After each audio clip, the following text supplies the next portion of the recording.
அவனை குற்றம் கண்டுபிடிச்சார். அவனுக்குள்ள என்ன வரும்போது அவர் தெரியாதா? என்னையும் சிந்தனைகளை உண்டாக்குறவர் யாரு? ஆண்டவர். நம்முடைய சிந்தனை என்னன்றது அவர் தெரியும், நம்முடைய எண்ணம் என்னன்றது அவர் தெரியும்.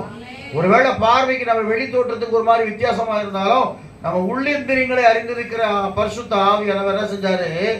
அவனை கீழே விட்டார். நான் தான் யோசனை பண்ணி பார்த்தேன், இவ்வளோ அழகான மகிமையான ஒரு இடத்தை கர்த்தர் அவனுக்கு கொடுத்து வச்சிருந்தா, ஒரு விசேஷித்தவனா அவனை கர்த்தர் மாத்தினா, அவனுக்கு இருக்கிற அந்த சிறு காரியத்தினாலே தன்னை உண்டாக்கினவருக்கு ஈக்குவலா நான் ஏறுவேன்னு சொல்லி எழும்புவேன்னு சொல்லி எழும்பி கடைசியில எல்லாவற்றையும் இழந்து போய், ஏன்னா இதை குறித்து வேதம் சொல்றது ஏசாயா 14 அதிகாரம் வாசிக்க வேணாம், நேரம் இல்லை. அவனை குறித்து வேதம் சொல்லுகிறது கடைசியில் எல்லாவற்றையும் இழந்து போய் இன்னைக்கு யாரா இருக்கிறான்?